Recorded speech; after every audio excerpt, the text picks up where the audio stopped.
যুদ্ধের সময় শত্রুকে দমন করতে সমুদ্রপথ ব্যবহার করা নতুন নয়। উত্তাল সমুদ্রের বুক থেকে প্রলয়ঙ্কারী ক্ষেপণাস্ত্র ছেড়ে শক্তি জানান দেন বিশ্বের মুরল দেশগুলো। বর্তমান সময়েও প্রতিপক্ষ দেশকে ঘায়েল করতে সমুদ্র থেকে চালানো হয় রহস্যমাখা মরণাস্ত্র। আর এই ভয়ঙ্কর সামরিক অভিযান চালানোর জন্য সমুদ্রপথে সবচেয়ে পরীক্ষিত যুদ্ধযান এয়ারক্রাফট ক্যারিয়ার। এখন প্রশ্ন, এয়ারক্রাফট ক্যারিয়ার কি, এটা কিভাবে কাজ করে, কতটাই বা শক্তিশালী? এ সমস্ত বিষয়ে উত্তর খোঁজার চেষ্টা করব এই প্রতিবেদনে। সহজ ভাষায় বলতে গেলে এয়ারক্রাফট ক্যারিয়ার হলো সমুদ্রপৃষ্ঠে ভাসমান বিশাল এক বিমানবন্দর।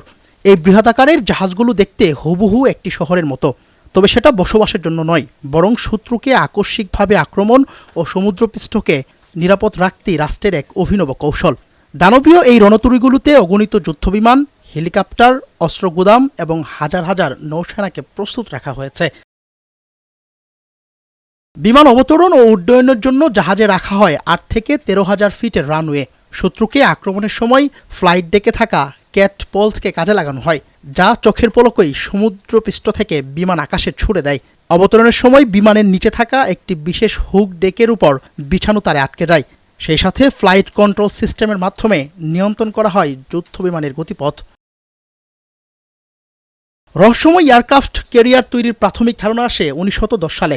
মার্কিন পাইলট ইউজিন ইলাহ জাহাজ থেকে সর্বপ্রথম বিমান উড্ডয়ন করেন। তবে প্রথম ব্রিটিশ নৌবাহিনীর HMS আর্গাসকেই প্রথম পূর্ণাঙ্গ এয়ারক্রাফট ক্যারিয়ার হিসেবে বিবেচনা করা হয়। সমুদ্রপৃষ্ঠ থেকে পরিচালিত এই এয়ারক্রাফট ক্যারিয়ার কতটা বিধ্বংসী তা বিশ্ববাসী দ্বিতীয় বিশ্বযুদ্ধেই প্রথম অবলোকন করেন। তৎকালীন প্রতিপক্ষকে ধরাশায়ী করতে মার্কিন বাহিনী জাহাজ থেকে ব্যবহার করেন ২০ টন ভরের বিমান, যা ০ থেকে ২৬৫ কিমি ঘণ্টা গতিতে শত্রুকে ২ সেকেন্ডে আঘাত করে।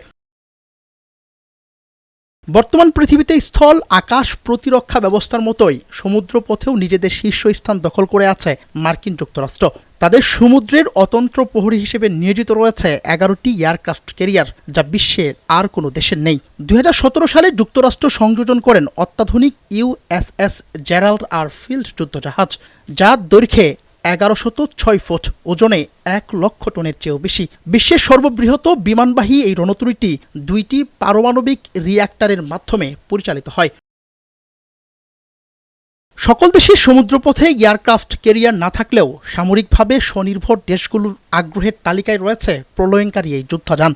সংখ্যায় কম হলেও ইতোমধ্যেই যুক্তরাজ্য, ইতালি, ফ্রান্স, রাশিয়া, চীন, ভারত এয়ারক্রাফট ক্যারিয়ার ব্যবহারে তাদের সমুদ্রের প্রতিরক্ষা বিভাগকে সুদৃঢ় করেছেন।